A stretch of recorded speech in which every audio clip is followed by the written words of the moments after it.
뭐 이제 전에도 말씀드렸지만 이제 루시 시어머니도 마찬가지고 이제 룻도 마찬가지고 모든 걸 다 잃어버린 사람들입니다. 모든 걸 다 잃어버렸고, 그리고 이제 룻이 이제 시어머니를 따라서 유다 땅으로 돌아오는데, 유다 땅에서도 어떤 기대할 수 있는 물질적인 그런 축복 같은 것은 기대할 수가 없습니다. 물질적인 혜택은 전혀 기대할 수가 없습니다. 그래서 지난번에도 이제 우리가 살펴봤지만은 룻이 유다 땅으로 돌아온 이유는 뭐 시어머니가 뭐 숨겨놓은 재산이 있어가지고 그거 이제 좀 받아보려고 온 것도 아니고, 유다 땅에 이제 풍년이 들었다고 하니까 온 것도 아니고, 뭐 전에 이 모압 땅에는 여전히 이제 룻의 아버지 어머니도 살아계시고, 모압 땅에 흉년이 들었다는 얘기도 없고요. 그러니까 이제 순전히 그 룻이 유다 땅으로 시어머니를 따라온 것은 여호와 하나님을 바라보고 온 겁니다. 여호와 하나님만을 바라보고 온 겁니다.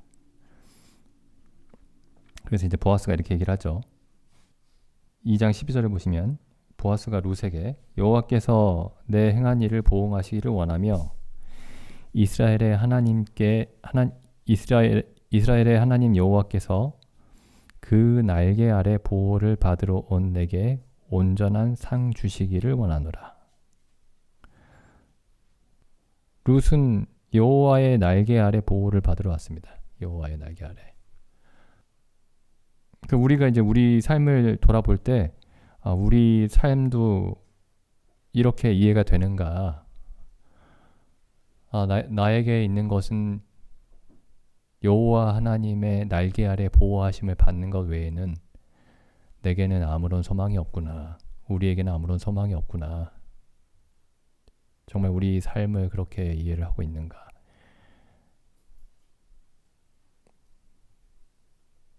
아니면은 나는 어느 정도는 대단한 사람인데, 어느 정도 괜찮은 사람인데 그것만으로는 좀 부족하니까 하나님의 보호하심이 필요하다. 하나님의 은혜가 필요하다. 이런 것인지, 아니면은 룻처럼 정말 아무것도 없는데 여호와 하나님의 날개 아래 보호하심을 받는 것 외에는 아무런 소망이 없다.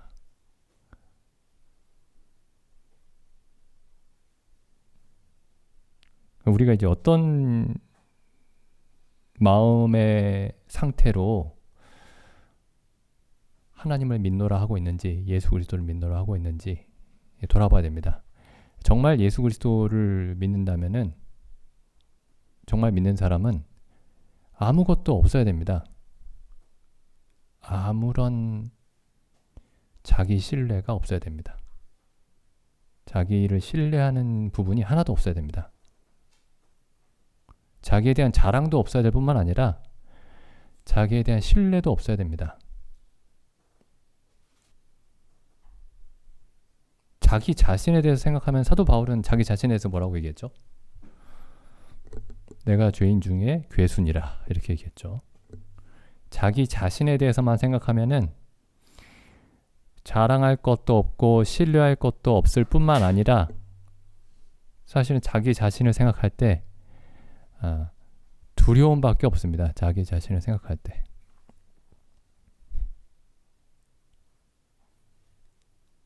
근데 이제 이런 사람들이 있어요.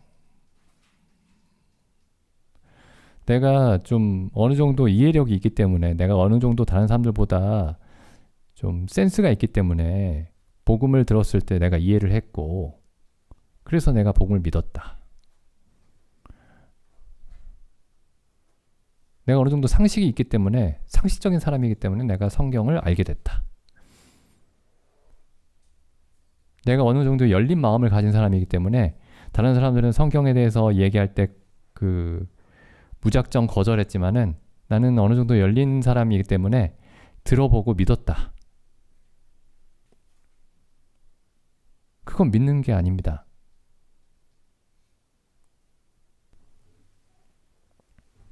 그건 성경이 말하는, 성경에서 그렇게 믿은 사람은 한 사람도 없어요.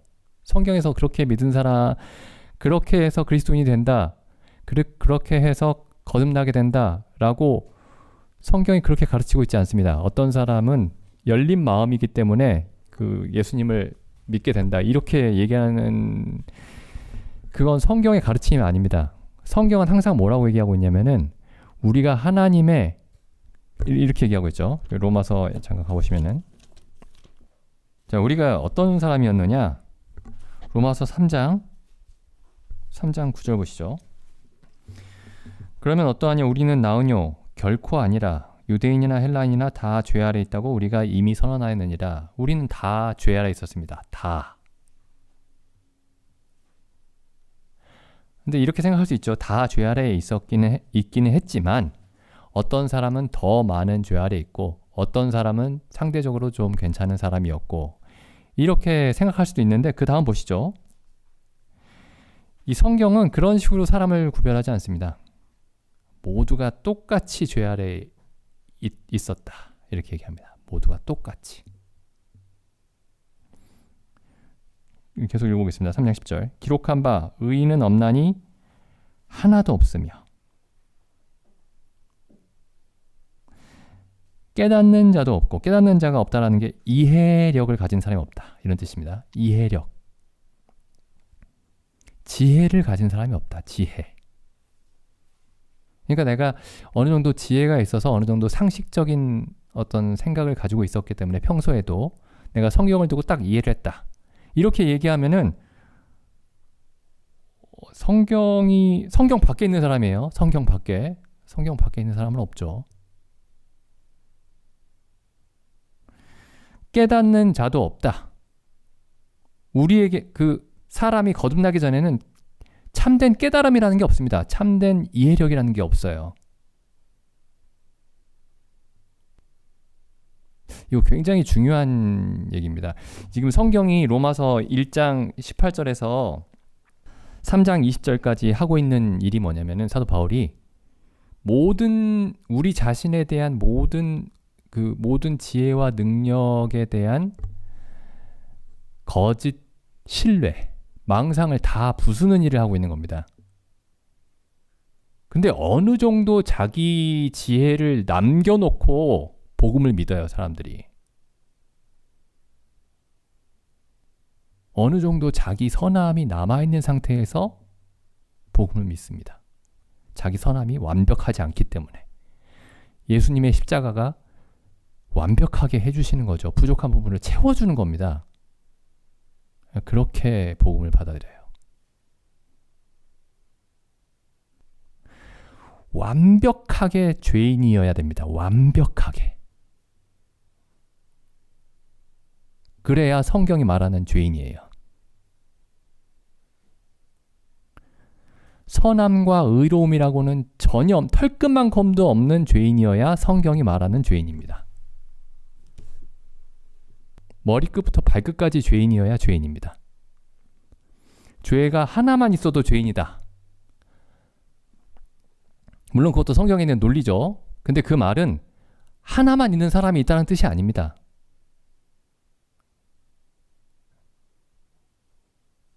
이 로마서 7장에 보면 나오죠. 내 속 곧 내 육신에 선한 것이 거하지 아니하는 줄을 아노니. 이게 좀 오래 걸리는 것 같아요. 이걸 이해하는데. 왜냐하면은 그 죄 사함을 죄인이 아닌 상태에서 죄 사함의 논리를 들었기 때문에 이걸 이해하는 게 굉장히 오래 걸립니다.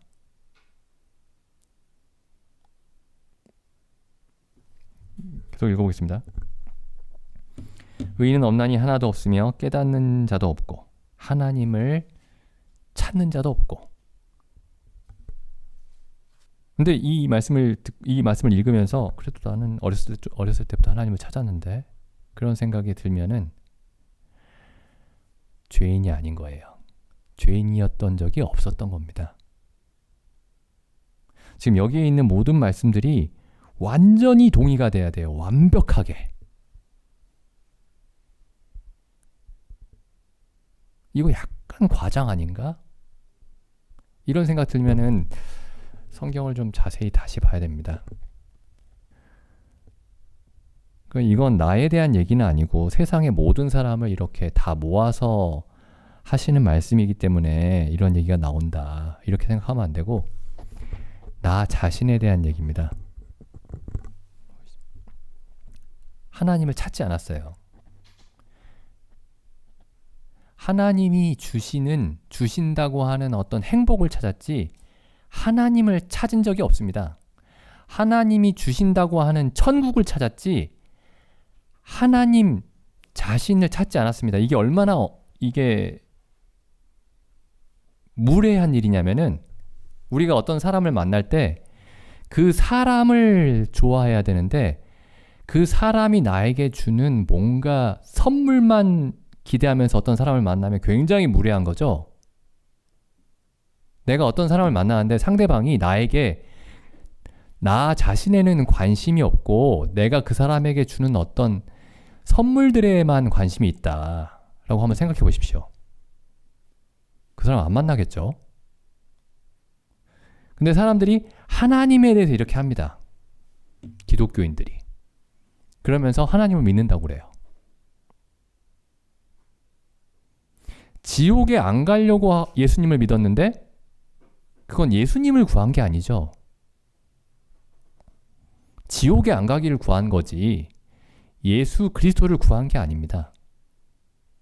예수 그리스도에게 고개를 숙여야 지옥에 가지 않는 어떤 그 자격을 준다고 하니까 천국에 가는 티켓을 주신다고 하니까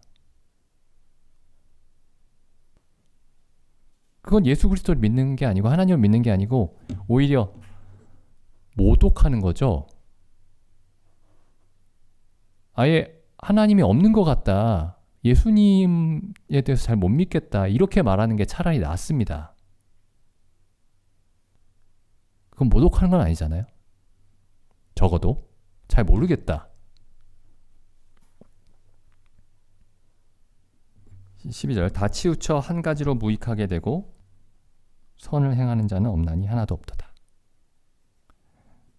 저희 목구멍은 열린 무덤이요. 그러니까 제가 얼마 전에 며칠 전에 어젠가 그젠가 마틴 로이드 존스 이분이 이제 이 구절에 대해서 설교하시는 걸 들었는데 동영상 음성이 남아있어요. 음성이 1900년대 이 영국의 설교자인데 한번 읽어보십시오. 우리 있죠. 로마서 강해. 처음부터 쭉 읽으실 필요는 없습니다. 아무거나 순서 가리지 않고 읽으셔도 되니까요. 여기 이 13절에 대해서 이제 말씀하시는데 이렇게 말씀하시더라고요. 열린 무덤이 뭔 줄 아느냐. 죽은 사람이 묻혀 있죠. 그럼 어떻게 돼 있죠? 죽은 사람이 묻혀 있으면 사람이 부패하죠. 시체가. 그리고 거기에 구더기가 있겠죠. 벌레들이 있겠죠. 그 열면 어떻게 될까요? 정말 끔찍하겠죠. 정말 굴욕질이 나겠죠.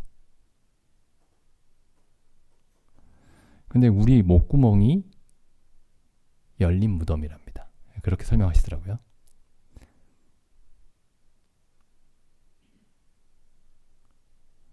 사람이 아담 안에서 아담과 함께 죄로 인해 죽은 사람이 그래서 죄 가운데서 태어났죠. 우리가 모두.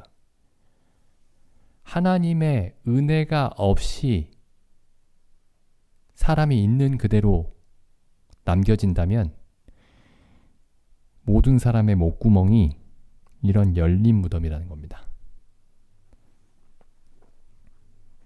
그러니까 우리가 죄로 인해 죽어 있었다. 모든 사람이 죄인이다. 라는 말이 얼마나 끔찍한 말인가. 얼마나 끔찍한 말인가. 보여주는 말씀이죠. 저희 목구멍은 열린 무덤이요. 그 혀로는 속임을 베풀며 우리 말에 진실함이 없다라는 겁니다. 진실함은 어디서 나오죠? 진리는 하나님을 아는 데서만 나옵니다. 하나님을 참으로 아는 데서만 모든 참된 이야기들이 나옵니다. 무엇이 옳은 것인지도 하나님을 알아야만 얘기해 줄 수가 있고, 무엇이 유익한 것인지도 하나님을 알아야만 얘기해 줄 수가 있고, 무엇이 즐거운 것인지도 하나님을 알아야만 얘기해 줄 수가 있고, 근데 하나님을 알지 못하면 우리가 하는 모든 말들이 그게 속이려고 속이는 것이든 아니면 좋은 말을 해주려고 하는 것이든 간에 다 속이는 말이 됩니다. 내가 유익하게 하기 위해서 한 말이었는데 다 속이는 말이 되는 거죠. 다 독사의 독이 됩니다.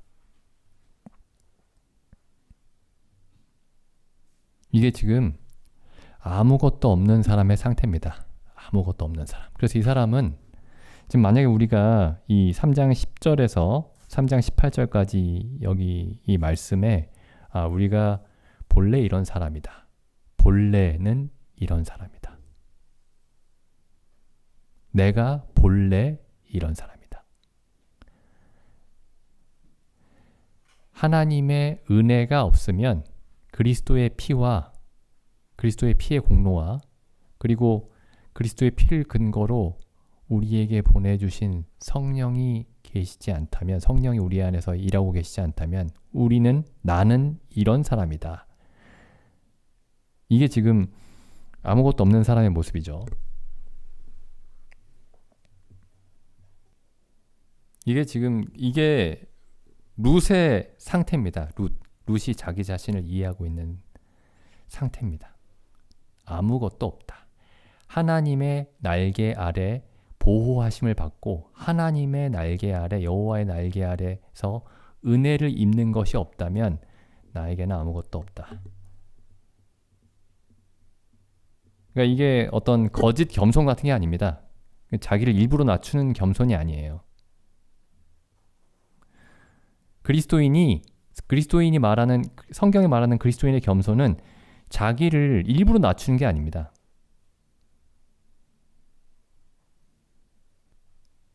일부러 낮추면 거짓이죠. 일부러 자기 본래의 상태보다 일부러 낮추면 거짓입니다. 그게.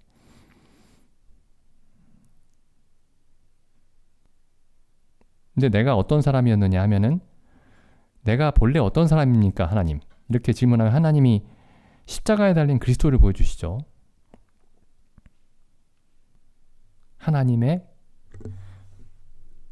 원수입니다.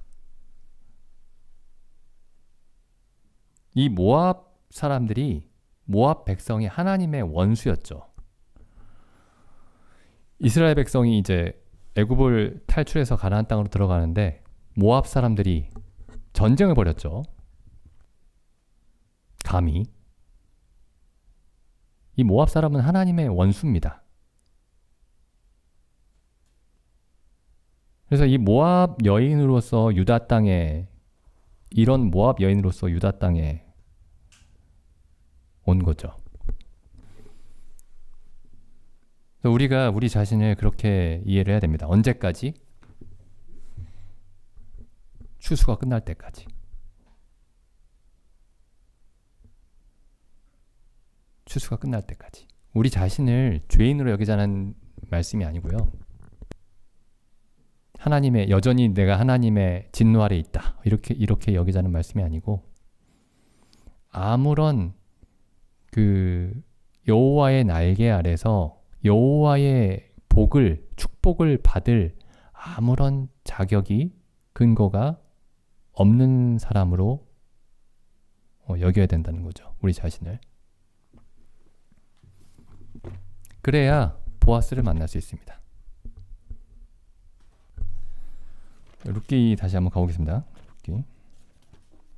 그다음에 이제 보아스가, 이제 룻이 이제 우연히 보아스의 밭에 이르게 되었죠. 2장 3절에 보면은 우연히 보아스의 밭에 이르렀는데, 이제 보아스가 룻에게 이제 룻이 어떤 사람인지 보아스가 얘기를 들었습니다. 이 자기 종에게. 그래서 이제 2장 8절에 보시면은 보아스가 룻에게 이르되 내 딸아 들으라. 이삭을 주우러 다른 밭으로 가지 말며 여기서 떠나지 말고 나의 소녀들과 함께 있으라. 그들의 베는 밭을 보고 그들을 따르라. 여기 보면 이제 그 이삭 줍기를 하는데 이삭을 어디서 줍냐면은 보아스의 밭에서 줍죠. 잘 보시면은 혼자 줍는 게 아닙니다. 뭐라고 말씀하시죠, 보아스가? 나의 소녀들과 함께 있으라. 함께 줍는 겁니다. 함께. 함께. 그리고 9절에 보면은 그들의 베는 밭을 보고 그들을 따르라.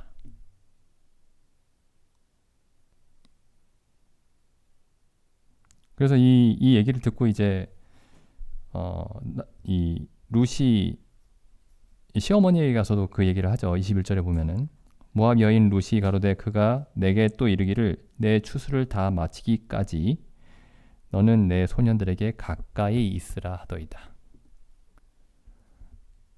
그 다음에 22절 나오미가 자부 룻에게 이르되 내 딸아 너는 그 소녀들과 함께 나가고 다른 밭에서 사람을 만나지 아니하는 것이 좋으니라. 이에 룻이 보아스의 소녀들에게 가까이 있어서 보아스의 소녀들과 함께 일했습니다. 언제까지? 보리 추수와 밀 추수를 마치기까지. 혼자서 이삭을 줄 수가 없습니다. 혼자서. 근데 이제 뭐 이렇게 생각할 수 있죠. 이게 이제 교회의 어떤 모형인데 이렇게 생각할 수 있습니다. 우리가 이제 여러 사람이 모이잖아요. 그러니까 뭐 여러 명이 같이 이삭을 줍고 있는 거지. 이렇게 생각할 수 있는데 그게 아니고 정말 다 같이 주어야 되는 겁니다. 이삭 줍기는 다 같이 하는 거예요.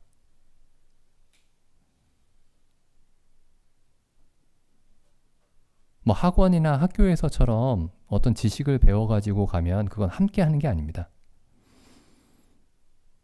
여기 이렇게 돼 있죠. 9절에 보면은 그들의 베는 밭을 보고 그들을 따르라. 우린 누군가를 따라가야 됩니다. 원래 보아스의 밭에서 이삭을 줍던 여인들이 있었어요. 이삭을 줍던 사람들이 있었습니다. 그 사람들의 뒤를 잘 따라가야 됩니다. 그들이 어떻게 줍는지 뒤를 따라서 같이 주어야 됩니다.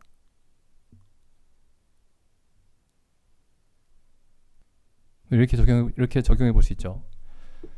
우리 이전 시대에, 우리 앞선 시대에 그리스도인들이 있었습니다. 그들이 어떻게 주었는지 그들의 뒤를 따라가야 되겠죠.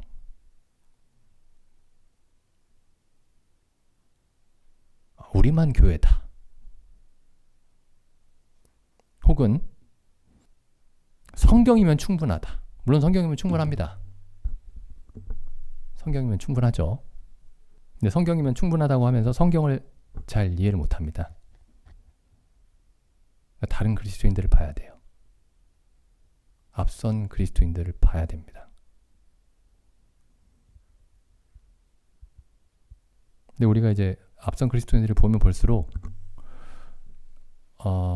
우리가 문제가 심각하구나 이런 결론에 도달할 수도 있어요.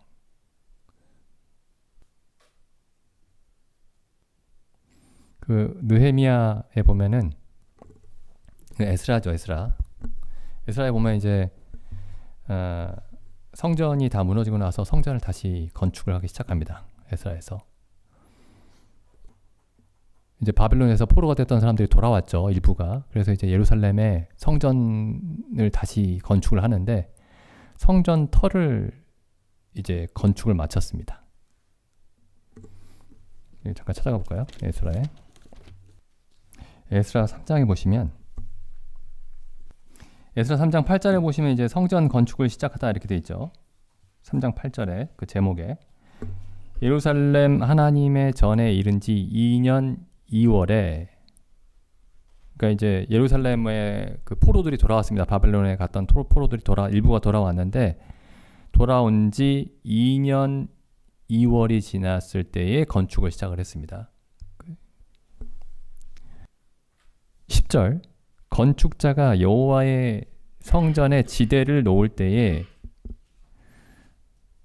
제사장들은 예복을 입고 나팔을 들고 아삽 자손 레위 사람들은 제금을 들고 서서 이스라엘 왕 다윗의 규례대로 여호와를 찬송하되 서로 찬송가를 화답하며 여호와께 감사하며 가로되 주는 선하심으로 그 인자하심이 이스라엘에게 영원하시도다 하니 모든 백성이 여호와의 성전에 지대가 놓임을 보고 여호와를 찬송하며 큰 소리로 즐거이 부르며 제사장들과 레위 사람들과 족장들 중에 보시죠. 여러 노인들은 이전 성전을 보았었기 때문에 이 성전의 지대가 놓임을 보고 대성통곡했다. 그러니까 이전 성전을 보지 못했던 사람들이 있죠. 70년 만에 돌아왔으니까. 보지 못했던 사람들은 이 성전의 지대가 놓임을 보고 기뻐하면서 찬송을 부르고 뭐 그게 잘못됐다는 뜻은 아닙니다. 성전이 없어졌는데 성전터를 새로 이제 놓은 거예요. 그러니까 하나님께 감사하면서 기뻐했죠. 근데 이전 성전을 봤던 노인들은 대성통곡했습니다. 아마 어쩌면은 우리가 과거에 그리스도인들의 그 모습들을 보면은 이렇게 대성통곡할 수 있을 겁니다. 대성통곡할 겁니다. 아마도.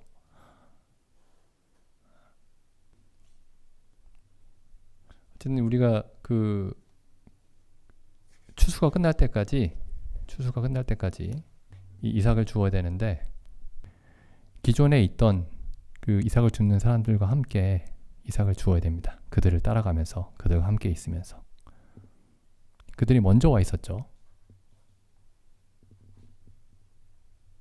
우리가 그리스도를 알면 알수록 우리가 겸손해지지만 앞선 그리스도인들을 봐도 충분히 겸손해질 수 있습니다.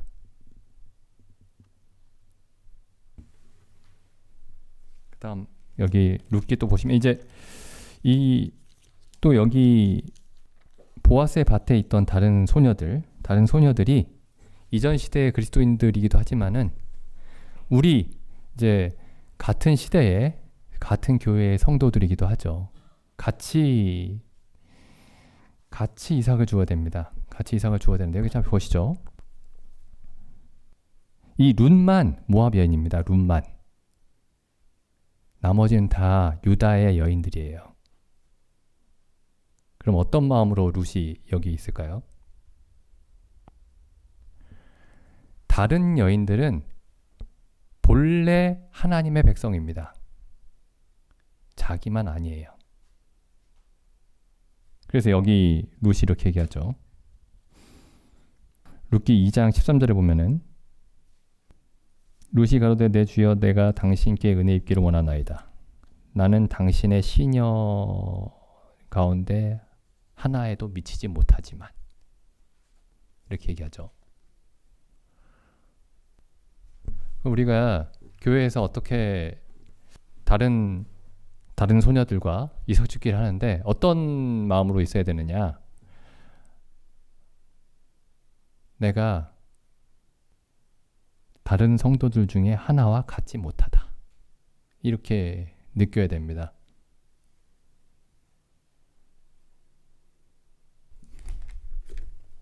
사도 바울은 어떻게 느꼈을까요? 사도 바울은 내가 성도들 중에서는 그래도 내가 최고지 이렇게 생각했을까요? 여기 빌립보서 보시면 여기 에베소서 보시죠. 에베소서 3장 8절 보시죠. 룻이 했던 고백을 그렇게 그대로 고백을 합니다. 사도 바울이. 모든 성도 중에 지극히 작은 자보다 더 작은 나에게, 이렇게 얘기를 하죠. 모든 성도 중에 지극히 작은 자보다 더 작다. 뭐 겸손한 척 하려고 그랬을까요? 아니면 실제로 그렇게 느끼고 있었을까요?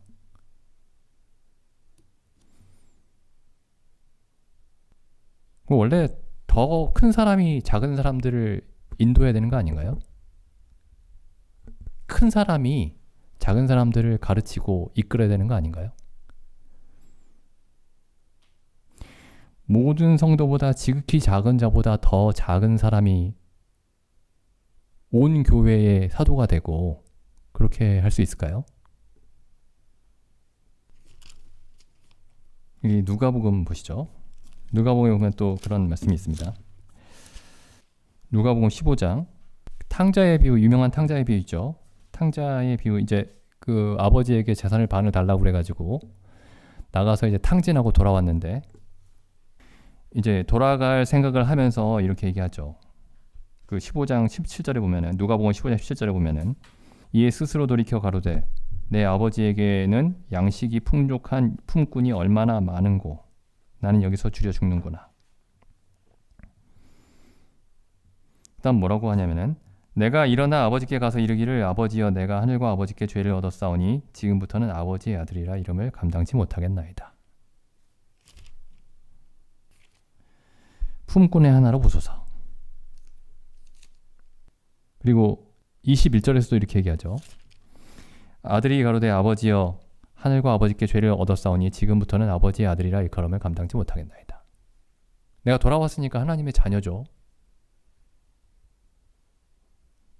그렇게 얘기한 게 아니고 나는 아버지의 아들이 아닙니다.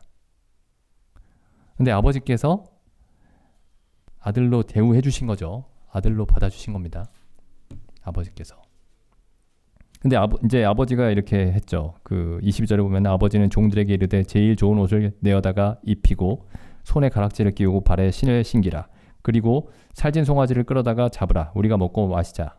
먹고 즐기자. 그러니까 갑자기 아버지가 이제 제일 좋은 옷을 입혀주고 손에 가락지도 끼워주고 좋은 신발도 신겨주니까 갑자기 이 아들이 내가 아들이었지. 그랬을까요? 아들은 계속 이런 마음으로 살았을 겁니다. 내가 아버지의 아들이라 일컬음을 감당할 수 없습니다. 내가 내게 합당치 않은 것으로 나를 항상 아버지께서 받아주셨고 대해주고 계신다. 이렇게 평생 그렇게 살았겠죠. 아버지 집에서.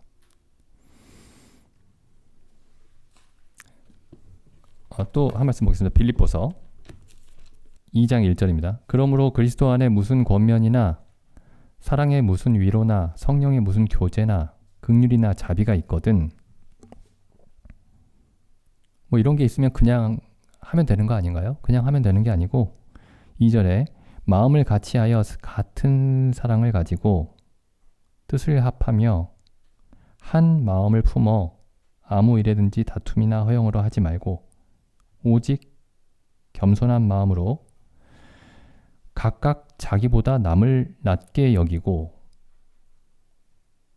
사도 바울에게 질문을 해본다면은, 그럼 당신은 당신보다 다른 성도들을 다 낮게 여깁니까? 사도 바울이 난 사도니까 나는 예외입니다. 그렇게 얘기했을까요? 지금 사도 바울이 좀 이게 교회가 이 교회라는 곳이 굉장히 좀 이거 정말 이상한 조직이죠.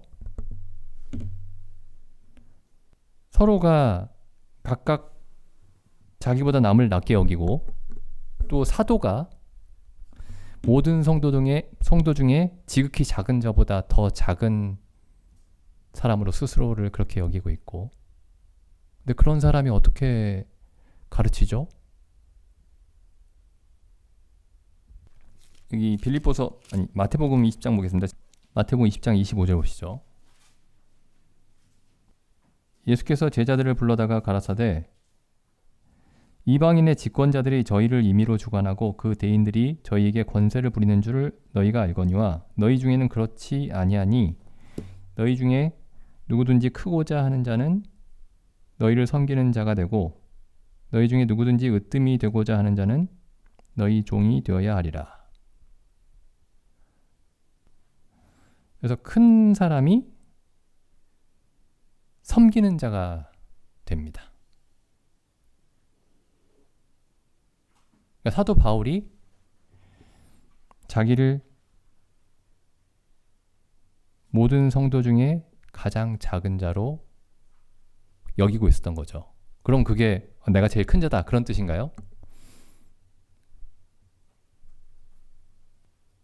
여기 보면은 그래서 여기 25절에 보시면은 세상에서의 어떤 그 질서, 세상에서의 질서하고 교회 안에서 질서가 완전히 뒤집혀 있습니다.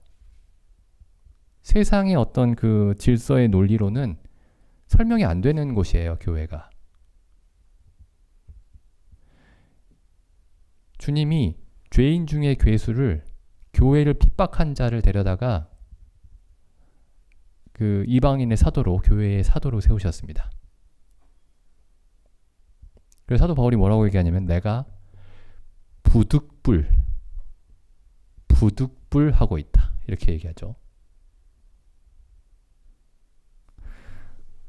나는 감히 아무런 말도 할 수 없는 자인데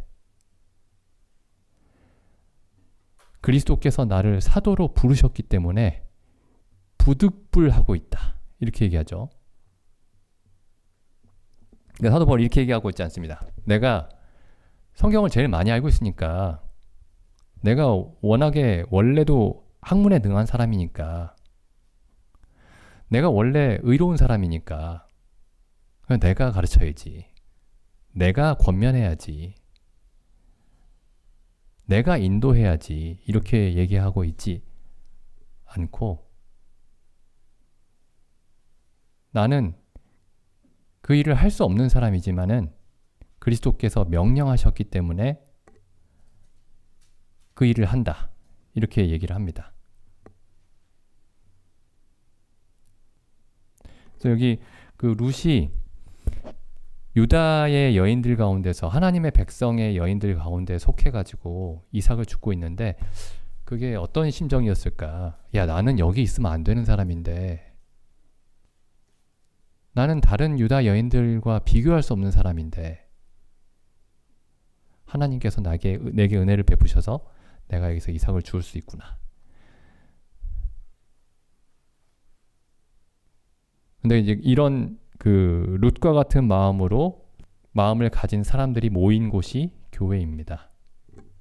교회는 룻과 같은 사람들이 모인 곳이죠.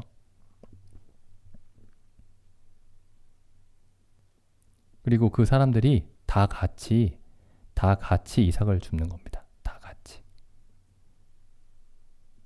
그래서 질문을 시간이 좀 돼가지고 어떻게 같이 줍는 게 뭐냐? 도대체 같이 줍는다는 게 뭐냐? 이 사람도 1리터 줍고 저 사람도 1리터 줍고 우리 각자 1리터씩 주우면은 같이 줍는 거냐? 같이 줍는다는 게 무슨 뜻이냐? 여기에 대해서는 지금 그 다음에 더 살펴보기로 하고 일단 나는 이 보아스의 밭에 있는 다른 여인들과 함께, 다른 소녀들과 함께 죽고 있는가? 이삭을 함께 죽고 있는 사람인가? 그걸 질문을 해봤으면 좋겠습니다. 우리가 정말 신앙생활을 이해했다면은 이 함께 죽는다. 이 고린도전서에서는 이렇게 나오죠. 떡이 하나이요. 많은 우리가 한 몸이다. 이게 함께 이삭을 죽는다는 말의 의미입니다. 정말 함께 죽고 있는 것인가? 아니면 각자가 성경을 보고 각자가 신앙서적을 읽고 각자가 교재 책자를 읽고 이렇게 그냥 이게 물리적으로만 함께 모였다가 정해진 시간과 장소에 또 각자 집에 가고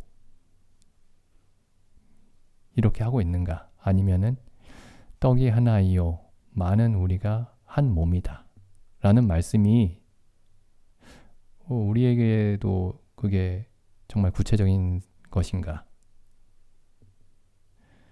만약에 그렇다라고 우리가 정말 답할 수 있다면은 우리가 이 룻과 같이 보아스의 밭에서 이삭을 줍는 사람이 맞을 겁니다.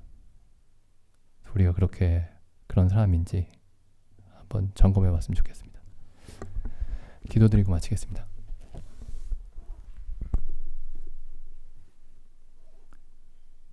하나님 아버지, 저희에게 이 룻과 같은 마음을 항상 잃지 않도록 참 저희가 본래 어떠한 자이었는지 더욱더 분명히 보여주시기를 원하옵나이다. 참 저희에게는 아무런 깨달음도 없었사옵고 하나님도 찾지 아니하였사옵나이다. 저희는 연약한 자이었고 죄인이었으며 하나님의 원수였고 하나님의 진노 아래 있었사옵나이다.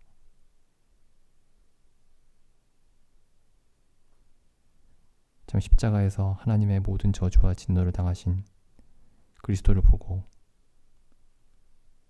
참 저희가 어떠한 사람인지 알게 하셨음에 감사를 드립니다. 저희가 항상 이 모압 여인 룻처럼 추수가 끝날 때까지 주님의 밭에서 주님께서 남겨주신 그 이삭을 주우며 주님 다시 오실 때까지 머무를 수 있도록 그와 같은 마음을 저희에게 허락하여 주시옵소서. 그리하여 저희가 저희의 보아스 되신 주님을 배울 수 있겠나이다. 이 모든 말씀을 우리 주 예수님의 이름으로 기도드립니다. 아멘.